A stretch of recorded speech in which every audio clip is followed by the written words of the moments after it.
Sa kadiliman ng gabi, bumubulong ang mga kwento. Mga pangyayaring hindi maipaliwanag. Mga lihim na itinatago. Dito sa kanlungan ng katatakutan, samahan kami sa bawat kwento ng kababalaghan. Liham ng Lagim. Compilation of true Filipino horror stories.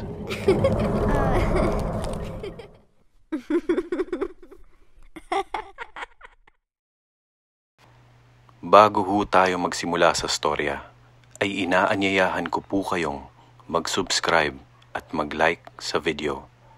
Napakalaking tulong po nito para sa aming munting channel. Asahan niyo pong mas pagbubutihin pa namin ang paghahandog ng mga nakakatakot at nakakakilabot na mga storya. Maraming salamat po.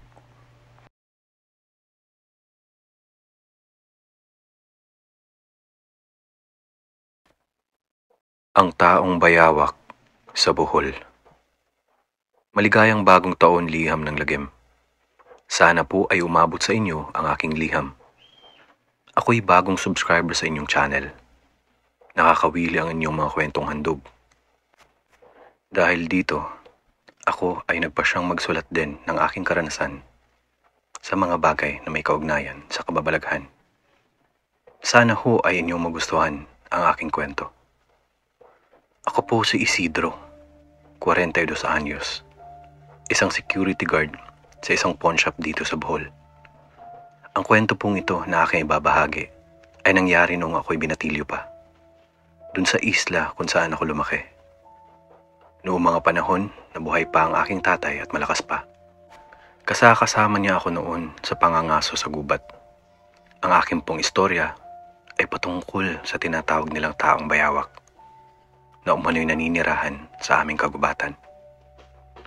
Taong 2000, nasa 18 anyos ako noon.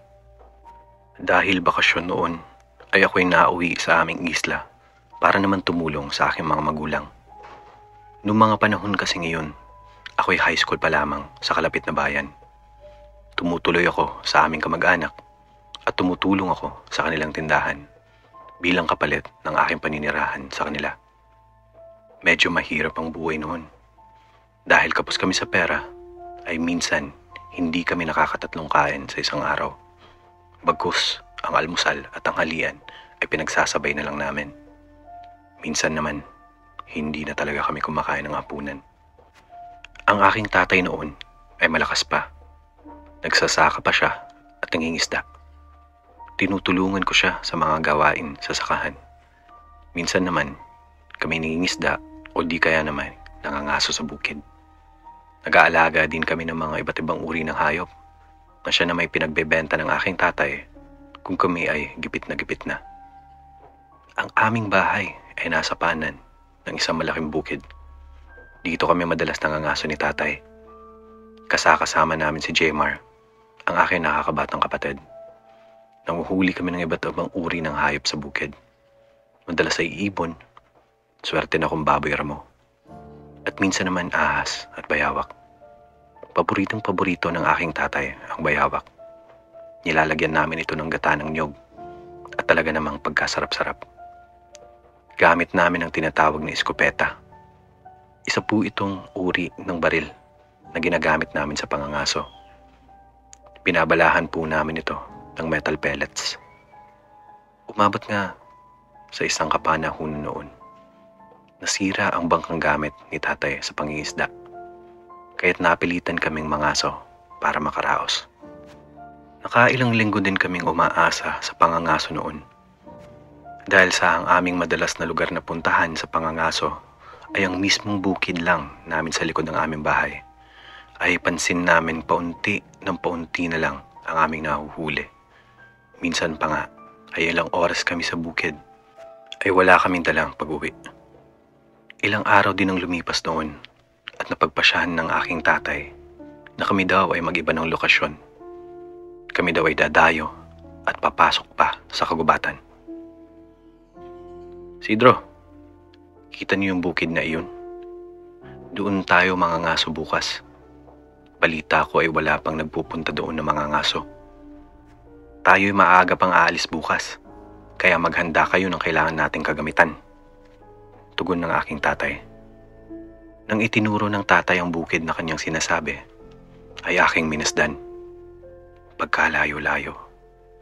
Siguro aabuti ng isang buong araw at marahil gabi na kami makakabalik. Dahil sa taggutom, ay winalang bahala ko na lang. Umaga ay sumapit. Kami at ang aking kapatid na si Jmar ay naghanda ng mga kamote at nilagang saging para sa aming paglalakbay. Si tatay naman ay nagkumpuni ng mga eskopetang aming gagamitin. Bukang liwayway nang kami nagsimulang maglakbay. Sa aming nakasanayang ruta muna kami dumaan. Hanggang sa dahan-dahan, kami ay lumayo at kinain na ng kagubatan. Napakakapal ng mga puno't halaman na aming dinaanan. Siguro'y 3 ilog ang aming tinawid. Si tatay ay nagtataga sa mga punong aming nadadaanan. Ito'y palatandaan namin para kami makabalik. Ang kapaligiran ay punong-puno ng iba't ibang huni ng ipon, unggoy, at iba pang huni ng hayop na hindi ko matukoy. Ang paningin ko'y mistulang berde, kahit saan pa man ang ulo ko'y bumaling. Nakakamangha, pero sa kabila nito ay may kaba akong nararamdaman. Ito ay ang realidad na kami lang ang andito at kung ano man ang mangyari sa amin ay walang agarang tutulong sa amin. Ang aking mga iniisip ay bahagyang naibsan nung kami ay may nadaanan na upos na siga ng kahoy. Sa paligid nito ay may mga gamit. May nakita kaming bag, plastic, at mga basura sa paligid. Sinubukan kong buksan ang bag. Kapansin-pansing piniglipasan na ito ng panahon at napuno na ng lupa. Sa loob nito'y may mga litrato na kumupas na. Meron din mga damit at iba pang gamit. Akin pa nga itong pinuklat at hinulog sa lupa ang mga nakasilid. Nahulog ang isang damit, kulay orange. Nang pinuklat ni Jmar, ay nagulat kami sa amin nakita. Tay, pang preso to, di ba? Aking nanginginig sambit kay tatay. Positibo ako dahil sa napakalaking letrang P sa likod. Mukhang ganun nga. Huwag kayong magalala. Kung sino man yung may-ari niyan, ay matagal nang wala dito. Kita niyo, lumang-lumat kupas ng mga gamit na yan. Sagot naman ni tatay sa akin. Akin itong binaliwala at nagpatuloy kami sa paglalakad. Ang tanging nais ko lang noon ay makarating na kami at makauwi agad. Tanghali na noon nang kami makarating sa isang batis. Namangha ako sa aking nakita. Isang malaking batis sa gitna ng gubat. O siya, hanggang dito lang tayo. Dito na tayo pwesto. Ilapag niyo mga baon natin at kakain muna tayo. Wika ng aming tatay sa amin. Kami naman ay kumain ng tanghalian. Doon na kami gumawa ng maliit na kampo sa tabi ng batis dahil sa may supply dito ng tubig. Pagkatapos kumain at magpahinga saglit, ay nagsimula na kaming mangaso. Tig-isa kami ni tatay ng eskopeta. Amin munang sinuwi ng paligid. Meron naman kaming nadadatnan ng mga ibon mangilan-ngilan. Ngunit ayaw naman ni tatay barilin.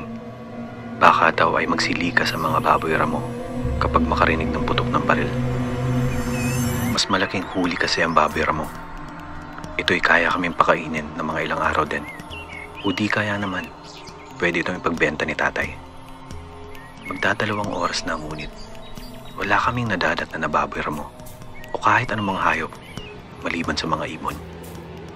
Para bang ang lokasyon na iyon ay meron ibang nangangaso. Siguro'y bigyan pa natin ng 1 o 2 oras. Sidro, doon ka muna sa bandang iyon. At kami naman ni Jmar dito sa banda. Tayo maghiwalay para mas epektibo ang ating pagsusuyod. Pag siguradong may nahuli ka, isumigaw ka lang. Tugon ng aking tatay sa akin. Ako'y tumangulang kay tatay, kahit na bahagyang may kaba sa aking dibdib. Hawak-hawak ang aking eskopeta ay nagtungo ko mag-isa sa kakahuyan. Dahan-dahan lang sa paglalakad. Kontrolado ang bawat apak. Ni paghinga ko ay aking binabantayan. Tinalasan ko ang aking paningin at pandinig. Natatakot akong baka may kung anong mabangis na hayop ang biglang sumunggab sa akin. Ilang sandali pa at may narinig akong kaluskos. Ingay na nanggagaling sa aking kaliwa. Akin pa itong sinundan. Mga ilang metro din. Yumuko ako at dahan-dahang sinundan ng tunog. Hanggang sa may nakita akong mahalug-alug sa tabi ng isang halaman. Hindi na ako lumapit at baka ako'y mapansin pa't makatakbo. Hinigpitan ko ang hawak sa aking eskopeta. Papira mo, pagkakataon ko nito. Sambit ko sa aking sarili. Dahan-dahan kong inangat ang baril. Bakang punesto ang puwitan ng baril sa aking balikat. At marahang itinutok ang baril sa baboy ramo. Kontrolado ang aking paghinga. Sa susunod na paglabas ng hangin mula sa aking bibig, ay ipuputok ko na. Nang biglang may tumakmal sa baboy ramo. Napakabilis ng pangyayari. Parang bang ito'y dinaanan lang. Sa kaunting saglit na iyon, ay ang naninag ko lang ay malaking kulay na itim na may batik-batik na dilaw ang hayop na dumakmal sa baboy. Sa laki nito ay parang sinlaki ng tao. Ito may mahabang buntot. Matid ang sigaw ng baboy habang tinatangay ito ng nilalang papalayo. Inig ako sa takot. Tumakbo ako agad sa direksyon nila tatay. Sigaw ako ng sigaw. Dala ng aking nasaksihan. Sa isip ko'y, ano ba ang nilalang na iyon? Bakit sobrang laksi at laki? Beses ko palang makasaksi ng ganoon. Kahit nasa mga palabas sa TV, ay hindi pa ako nakakakita ng ganoong hayop. May sa demonyo yata ang kagubatan nito. Aking sambit sa aking sarili. Habang ako'y kumakaripas ng takbo, ay narinig ko ang boses ng tatay. Sidro! Sidro! Andito kami, Jaymar. Akin naman agad silang pinuntahan. Pagkadating ko, ay andun nga si tatay si Jaymar. Nakatalikod. Sa harap nila may animoy malaking hukay. Sila'y aking nalapitan. Tay, may nakita ko kanina malaking itim na... Napatigil ako sa aking pagsasalita. Nang makita ko na ang kanilang minamasdan. Isang malaking hukay na may mga buto ng tao. Nasa 4 sigurong bungo ang aking nakita. Ang isang kalansay doon ay may kakaibang bagay na nakapalibot sa pagitan ng kanyang bisig at kamay. Ito'y posas. Posas na gamit ng pulis. Wika ko sa sarili. Siya marahil ang presong may-ari ng mga gamit na nadaanan namin kanina. Nagdagdag pa ang iba pang mga buto ng hayop. Nang sinuri pa namin ng maigi, ay nakita kong parang may malaking supot na puti sa paligid. Balat yan. Pinagbalatan ng hayop. Isang malaking hayop. Wika ng aming tatay. Laking pagtataka ko na may kasamang takot na ang pinagbalatan ng hayop ay animoy humurma sa katawan ng tao. Ng mga sandaling iyon ay minarapat na lang namin na lumikas. Kinarga ni tatay si Jaymar, habang ako naman hawak-hawak lang ang eskopeta at nagmamasid. Kaliwa, kanan, likod. Aking sinusuri habang pabalik ng batis. Pagkarating namin, ay dinala lang namin ang mga importante at iniwan na ang iilan. Sinumpa ang lugar nito. Hindi dapat pang himasukan ng tao ang lugar nito. Sambit ng aking tatay. Nakakailang metro na sana kami nang biglang mapatid si tatay sa pagmamadali. Sa di inaasahan ay napagukang kanyang ulo at siya'y nawalan ng malay. Tay, gumising ka. Kailangan na natin makalis dito. Mangiyak-iyak kong sambit kay tatay, habang si Jemar naman ay hindi na matigil ang paghagulgol. Bigla kong tinakpan ang bibig ni Jemar. Huwag kang maingay. Baka andyan lang siya sa paligid. Sinuri ko ang tatay. Awa ng Diyos ay buhay pa naman siya at humihinga. Pinagtulungan namin hatakin si tatay sa ilalim ng isang patay na puno at doon na muna kami nagtago. Siguro'y mag-aalas 5 na noon. Ang dahang-dahang paglapit ng takip silim ang siyang bumabagabag sa akin. Oras ay lumipas at di pa din nagigising ang tatay. Paunti-unti ay di ko natanaw ang araw. Padilim ng padilim ang paligid. Ang gabihin sa gubat ay delikado. Dagdag pa ng aming nasaksihan. Pinilit kong gisingin ulit ang tatay, ngunit siya'y wala pa ding malay. Kahit na pwedeng maging agaw at tensyon, ay minarapat ko na lang na magsiga ng kahoy para magkaapoy at lumiwanag ang paligid. Mas maigi nang kami nakakakita kaysa naman sa wala. Ng mga sandaling iyon, ay tinuruan ko si Jemar humawak ng baril. Je, dapat kang matuto. Di pa nagigising si tatay.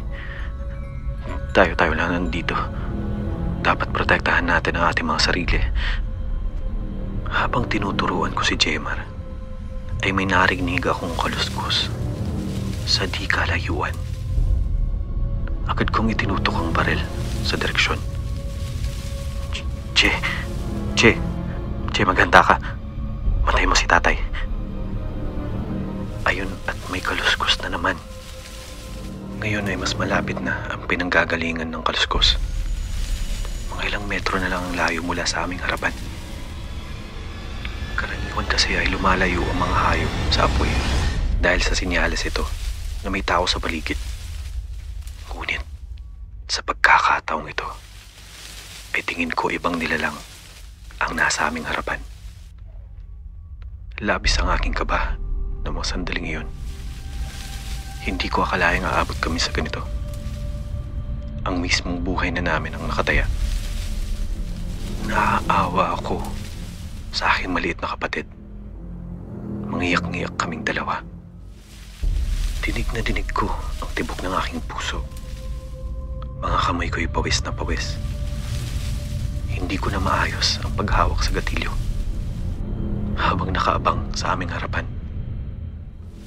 Ilang sandali ang lumipas at nagtahimik ang lahat. Nang bigla akong narinig mula sa aming taas.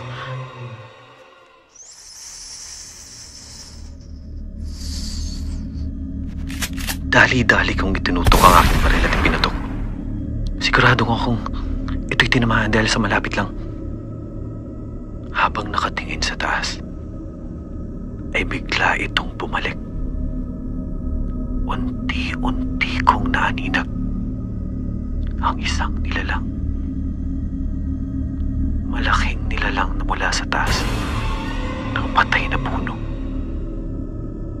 Ang balat nito'y sing-itim ng gabi. May mga batik-batik na dilaw. Mga kuko nito'y napakahaba. May buntot itong nakapulupot sa puno. Nakadapa ang katawan nito habang patiwarik na nakatingin sa amin. Ang kanyang dalawang mata ay may guwit. Habang pinawagayway nito ang kanyang dila na parabang nilalasahan niya kami. At ang mukha niya, ang mukha niya ay parang sa tao. Puno ng kaliskis. Isang malaking bayawak na may mukha ng tao. Niyugyug-yugyug nito ang puno. Para bang kami pinaglalaruan ng nilalang. Ang buong katawan ko ay nanigas sa aking nakita. Hindi ako makagalaw sa takot. Manginig-kinig ang aking dalawang kamay habang sinusubukang balahan ulit ang aking eskopeta. Kahit na alam ko'y wala itong pinsalang maidudulot sa nilalang. Bumaba ang nilalang sa lupa at dahan-dahang pumasok sa aming sinisulungan. Kami sinunggaban bigla. Aking tinakpan si Jemar upang hindi siya matangay. Kinagat nito ang aking paa. Pinipilit ako nitong hataking palabas. Buong lakas kong hinigpitan ang aking hawak sa isang parte ng puno. Sinabihan kong tumakbo si Jemar. Ngunit hindi siya mapigil sa pagsisigaw at pag-iiyak. Bibitaw na sana ako nang biglang,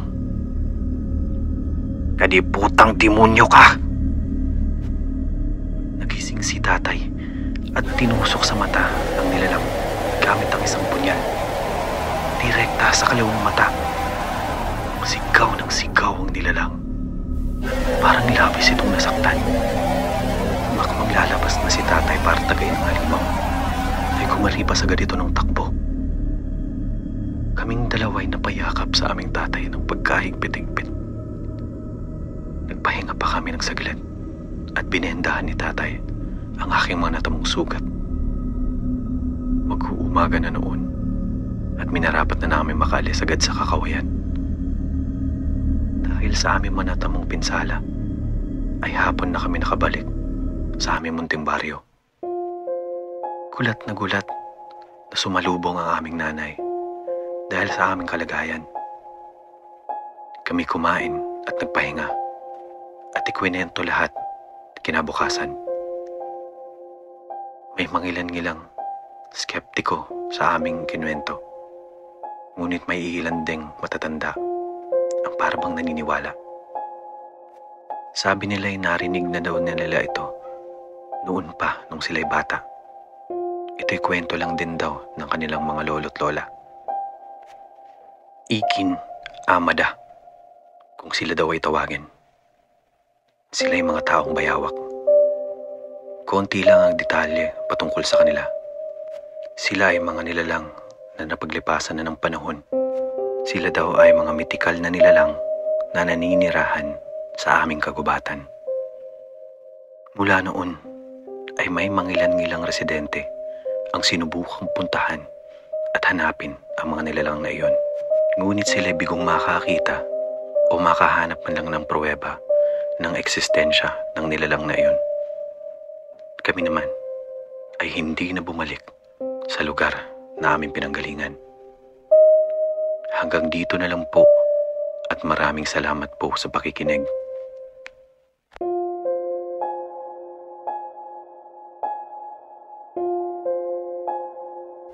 At dito po nagtatapos ang isa na namang kwento ng kababalaghan. Maaari po kayong mag-submit ng inyong personal na kwento at karanasan sa email address na nasa description. Kung inyo pong nagustuhan ang aming handog, ay huwag kalimutang mag-like at mag-subscribe sa channel. Click the notification bell para lagi kayong updated sa mga bagong videos. Maraming salamat po.